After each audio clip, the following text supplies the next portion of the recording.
Welcome to Backstage with Richard Ridge. My guest, Patrick Page, is one of the most respected actors of his generation. He is also a renowned playwright and teacher. You know him from such shows as The Lion King, Spider-Man Turn Off the Dark, Casa Valentina, Spring Awakening, A Man for All Seasons, and from his stunning performance as Hades in the Tony Award-winning musical Hadestown. Well, now he is co-starring opposite Will Ferrell and Ryan Reynolds in the new holiday movie musical Spirited, which is an all-new adaptation that takes Charles Dickens' classic novel, A Christmas Carol, to the glittering streets of Manhattan. It is currently playing in theaters and will begin streaming on Apple TV Plus on November 18th. Please say hello to my friend, Patrick Page.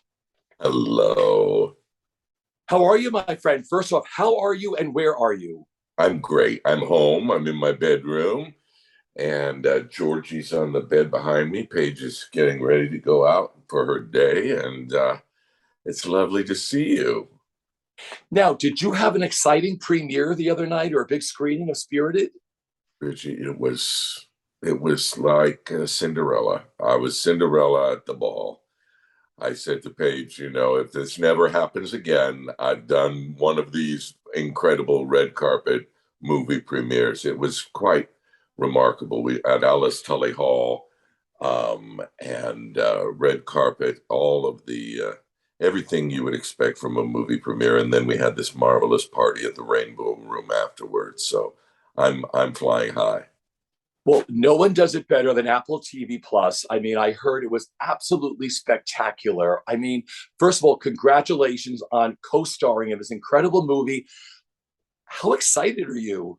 Oh, it's such a thrill, after 30 years in the theater on Broadway, to have my first big role in a movie. I've had nice opportunities. Lynn asked me to be in the Heights and things, so I'll pop up here and there in movies. This is the first time I've been able to, go from the beginning of a movie to the end of one.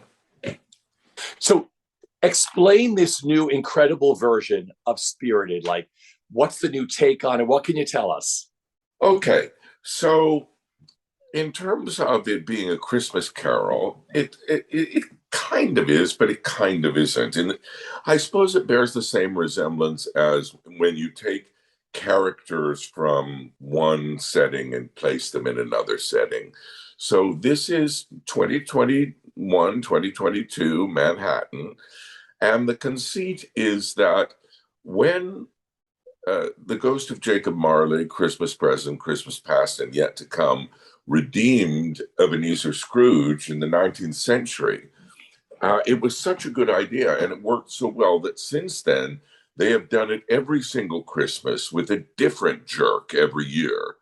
And the jerk this year turns out to be Ryan Reynolds.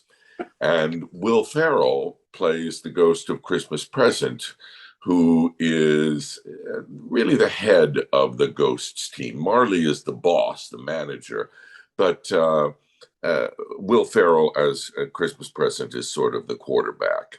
And he really wants to haunt Ryan Reynolds because he believes Ryan Reynolds is a person who is so toxic and whose reach is so wide because he does most of his villainy online. He manages a company that creates conflict on Twitter and on Facebook and so on. And I imagine there are real companies who actually do this, And so he's chosen as someone that if we were to redeem him, it would make a difference and it would ripple outwards. And then it becomes a kind of a buddy comedy between Ryan and Will, with Marley, my character, trying to hold it together as these two gentlemen experience conflict and fun and all those other things. And of course, along the way, it happens to be a musical with incredible songs by Pasek and Paul. I watched it last night. It is such an homage to New York City, and they have done such a gorgeous job. And it's the holiday movie that we need right now. It was so joyous to watch. I mean, I cannot wait to see it again. Let's talk about your character of Jacob Marley. How cool was it playing him? Oh, Christmas Carol's been in my life since I was a little boy. I think I played Scrooge first when I was about 12 years old. I played him again in my first professional job. In other words, first time I was really paid as an actor. I wasn't equity yet, but at a little melodrama theater in Oceana, California, I played Scrooge when I was about 23. Then I played him again when I covered Roger Daltrey at Madison Square Garden. But I also played Jacob Marley that year at Madison Square Garden. I wrote a version of A Christmas Carol, which has been done for the last 20 or 30 years in Oregon, which my father played Scrooge in. And and then, of course, I played Scrooge for a couple of years at the Pittsburgh Civic Light Opera. So this show just keeps coming back into my life. So to play Jacob Marley in this is really a dream come true. And I didn't need to do any research. I knew Marley, and I'd imagined what that relationship must be like between Scrooge and Marley. That Marley, was the only person at Scrooge's funeral. So I think they were very close friends, and we don't hear anything about Marley's private life. I don't think he had any other friends. I don't think he had any family that he was connected to in the same way that Scrooge had no family that he was connected to. So I think Scrooge was his one and only. And so that was kind of my way into this character in this film. Yeah. Let's talk about being on the set. To me, this is an incredible homage to a glorious time when Hollywood made these big, splashy, beautiful musicals. And it's so glorious to watch. Tell me about being on the film set and what that was like for you.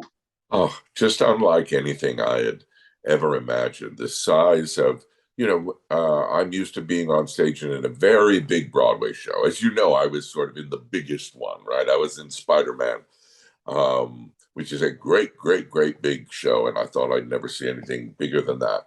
And, but of course, you might have, if you have a huge cast, you might have 20 dancers on stage. And in this, you might have 100 dancers. So it's just a question of scale and quite overwhelming and wonderful and like waking up in a fairy tale when you're on set. And then of course in making a movie you're shooting in shorter sections and doing it over and over and over again, covering it from a number of angles, and so you have a chance to rehearse on the day as well as beforehand. Although we did do a full month, 6 weeks. I think the dancers did 2 months of rehearsal before we even started principal photography. All right. Talk to me about being on the set with Will Ferrell, Ryan Reynolds, all these incredible people. I mean, what was that like working with them? I think the thing that people would be surprised by is, and maybe they wouldn't be surprised, but I think it's just how nice and normal and competent and cool everyone is. There's no diva attitude from these gentlemen who are major, movie stars, or from the director or from anyone involved. And everybody is, good. And they've got their heart in the right place and trying to make a movie that people will love. No sense of cynicism, just trying to, as the song says in the movie, do a little good. I think that's what's most surprising and has been a wonderful kind of surprise, perhaps, as I've gone through my career, which is that the people at the highest level of the industry very frequently have gotten there not just by their talent, but by their character. And so when I've met people and worked with people like Denzel Washington, like Bono,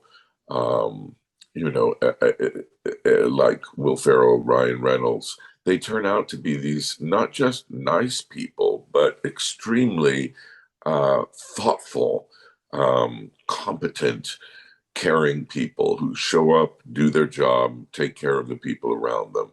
And if there's a surprise, perhaps, there seems to be this kind of mythology out in the world right now about the entertainment industry being a nest of vipers. I have not found it to be so. Yep, neither have I. I mean, these are two of the biggest stars in the world making a gorgeous holiday movie for Apple TV. I mean, where did you film it, and how long was the shoot? We shot in Boston, so we had to make Boston look like New York. So that wonderful scene that I was just referring to, "Do a Little Good," what they've done on, I forget which street in Boston, but it was, several streets in downtown Boston closed for the night, shut down, and it was an all night shoot, and uh, uh, all the storefronts have been made to look like New York storefronts, and they've put in a fake subway entrance that goes down to nowhere because there's no subway in Boston. And so, yeah, it's virtually all shot in Boston, which was wonderful because Paige and I hadn't really spent much time in Boston. We traveled all over the country and all over the world together. One of the wonderful things about this job is how much of the world you get to see. And of course, when Paige was doing Trading Spaces, she saw the whole country. But neither of us had spent much time in Boston. So to spend the full summer there was really wonderful. Yeah. So, well, there's some favorite moments being on the film set, like pinch me moments for you, or like, oh my gosh, I'm doing this big splashy Hollywood musical. I mean, favorite memories from being on the set. Oh my gosh, so many, so many. I almost can't count them. Um, but I will say that since we're sticking sort of with this one number in my mind right now, that night that we shot Do a Little Good, and the director Sean Anders he had a sort of an inspiration. Uh, I had been staged in rehearsals to be down amongst everyone dancing. And, I think it was because I couldn't do the dance very well. He said, put Patrick on top of the bus. So now I'm on top of the bus. I don't have to do the dance moves. And I sort of preside over this number from the top of the bus. But it gave me this bird's eye view of everything that went on in terms of the production of that number for that night. So spending that night on top of that bus, watching and participating in this number being filmed, I would say is my if I had to choose one, that's the one. Okay, how funny are Will Ferrell and Ryan Reynolds on the set? Well, they're very, very funny when the camera goes on. And they are masters of ad lib and they joke around and have a lot. But remember that, these time is always of the essence on a film set. And so they're light and easy and congenial, but I wouldn't say that everybody's joking around all the time on set because you've got dance moves to learn that you're practicing between takes, you're running your lines, you're getting into makeup and costume, and then you're going to shoot.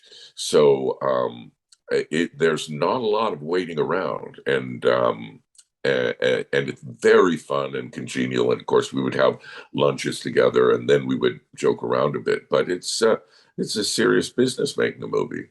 Yeah. Now, the first time you saw yourself, I love your look as Jacob Marley. I'm like, wow, no one does it better than Hollywood either. I mean, when you saw yourself made up in wig and outfit and makeup, like the first time you saw yourself, what went through your mind, Patrick? Well, there are two looks, right? I mean, there's Marley as he appears in the majority of the movie, in which he's a nice Dickensian gentleman. And then there is Marley as a corpse, as a ghost who haunts Clint and wants to look as terrifying as possible.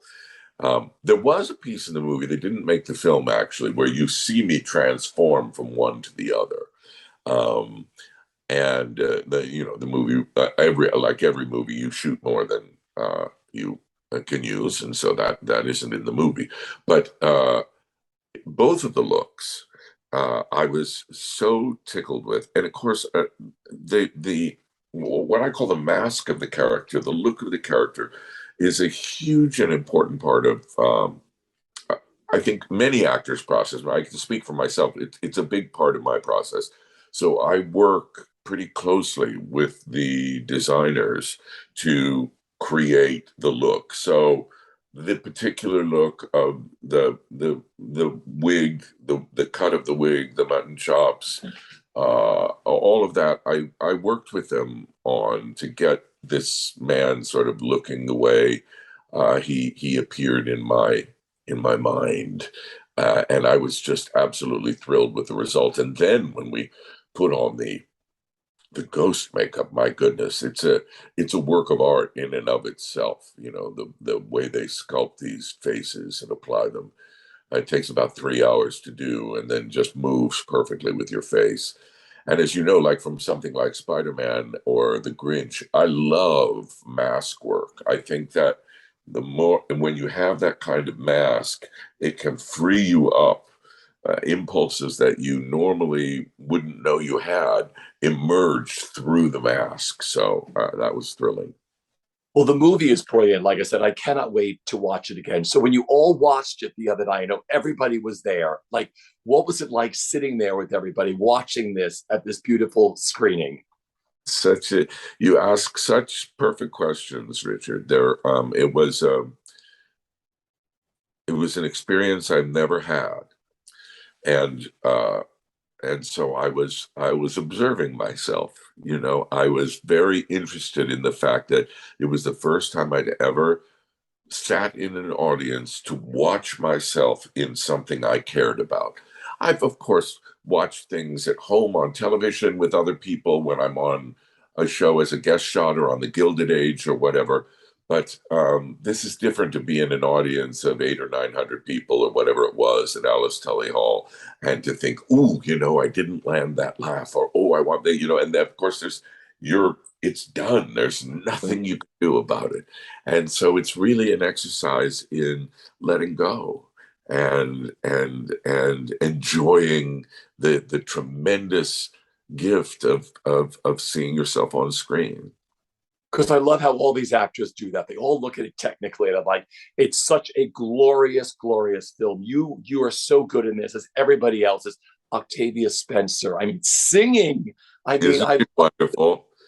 I mean, Yeah, everybody. I was Yeah. telling Octavia the other night, I said, you know, I, I just find myself caring about the relationship because she's in it.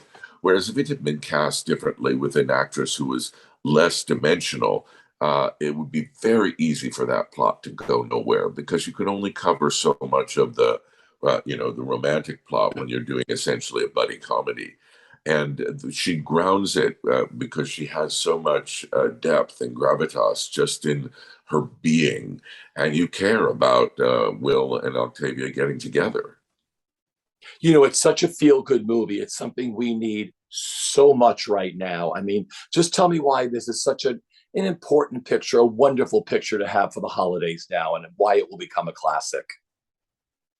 Well, when I first read it, I was like, you know, I really, really want to do this because I've been so troubled by the way we treat each other online in particular, and how that behavior, which is has become so almost ordinary online, the name calling and the vilifying of other people, other human beings, becomes so normal. Even people that I've noticed, even some people I admire who I would never imagine these words coming out of their mouths, will say something online that I can't even picture them saying. So it's as if that it brings out a toxicity, and then that toxicity then carries into everyday relations as well as online relations. And this movie, not to say it's a downer in any way, but it really addresses that problem head on, and uh, and and sort of offers a solution. And the solution is in this wonderful, what turns out to be, you know, almost the finale of the movie, the great 11 o'clock number, "Do a Little Good," where it's like, no, maybe I can't turn from, you know, a sinner into a saint in one day, but I can take a little step. I can do a little good. I can not call someone a name. I can not post that nasty thing. I can just step back just a little bit. And so I was just so proud to be part of something that was putting that out into the world. Yeah, it's so cleverly written. It's so beautifully done. Like I said, in the story itself, A Christmas Carol, there was always turning a sinner into somebody good. And now they've turned something that happens now in 2021, 2022. Like, oh, wow, this is the new spin on this. And it's so great. We've got to talk about the music for a second. Pasek and Paul, some of the most glorious songs in this movie. What was it like recording them and watching them on the screen? You know, I have to tell you a secret. I actually didn't know their work that well. I have an issue with my hearing, so I don't tend to go to musicals that are sung through because I can't really understand what's happening. And it's rare that I can attend a captioned performance or whatever.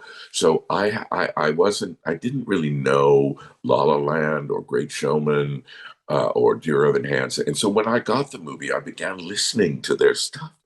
And I went to Page and I said, my goodness, these men, I was going to say boys because they're so much younger than me, but these men they're so gifted. The songs are like, I take them to heart. They don't just get caught in my head like an earworm, but a song like Do a Little Good or Christmas Morning Feeling. I think Christmas Morning Feeling could become a perennial Christmas song, you know. And I loved the song I Was Given, which was a song called The Story of Your Life. Incidentally, the album comes out on November 18th, and I can't wait to buy it. I think people are really going to like it. I'm excited to see what's on the album. Maybe there are some things that didn't make the movie. So, Oh, I'm doing the same thing. November 18th, I'm there to get one of these vinyls. I know it's a limited amount of albums coming out, I believe. So I cannot wait for that. That's another clever thing that Apple TV did. I said, wow, that's a great way to do it. it's so Get smart. this is starting of a classic. Yeah. Just moving away from this for a second, because we're almost out of time. You are currently known for your stunning performance as Hades in the Tony Award winning musical Hadestown. Your run comes to an end on December 30th. What have you enjoyed the most, and what are you going to miss the most about Hadestown?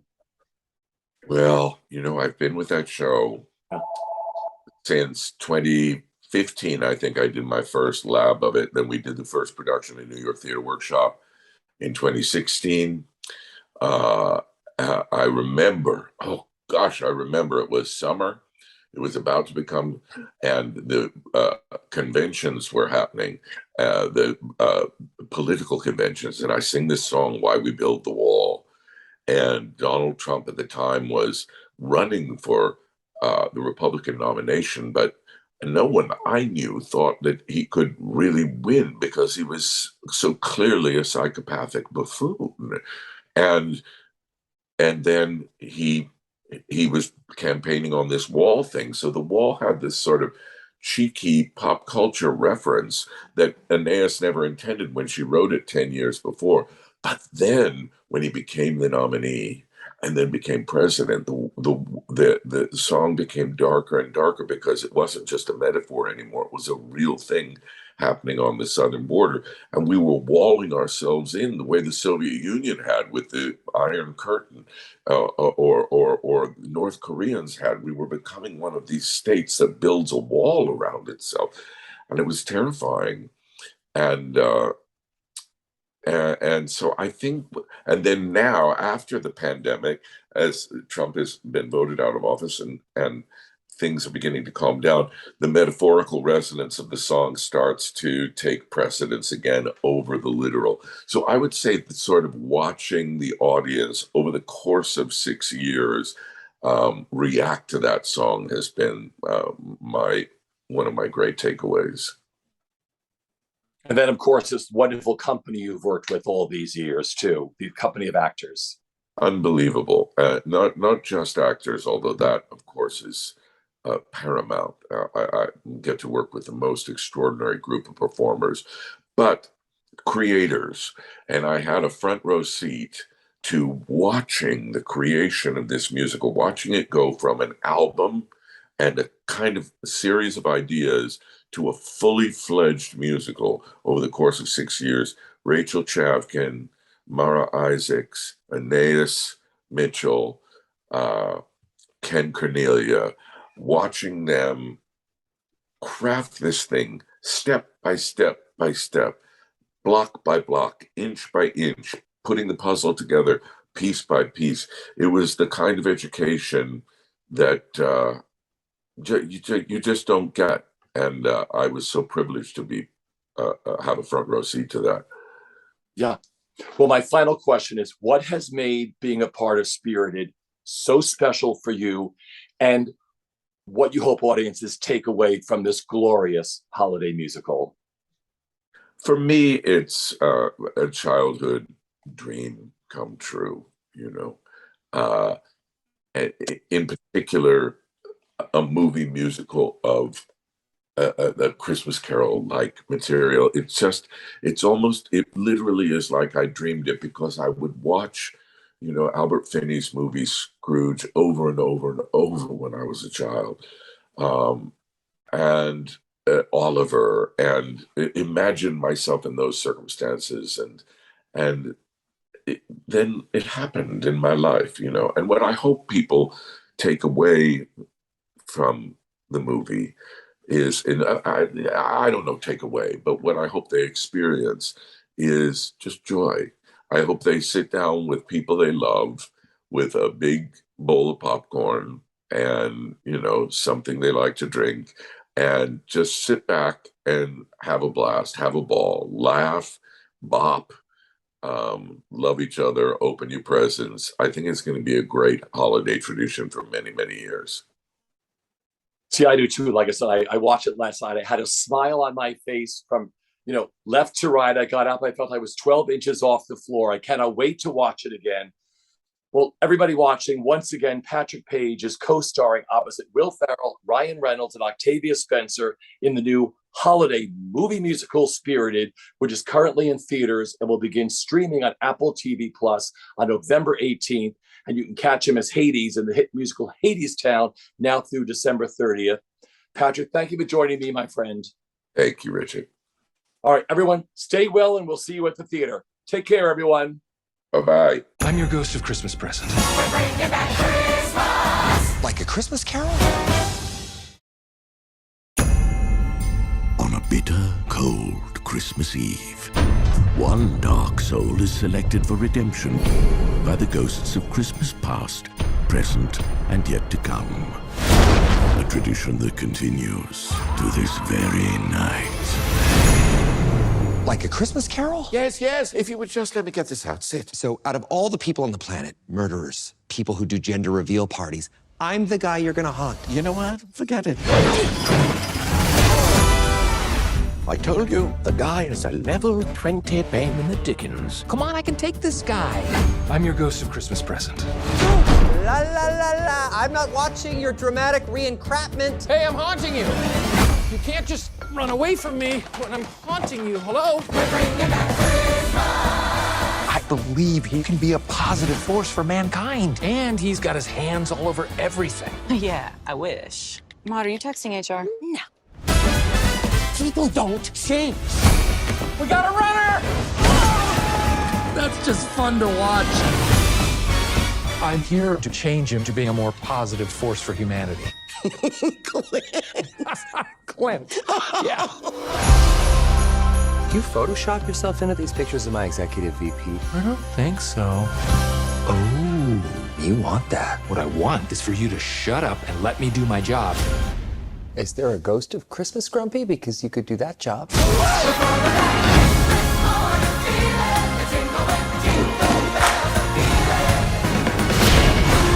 This is where real change begins.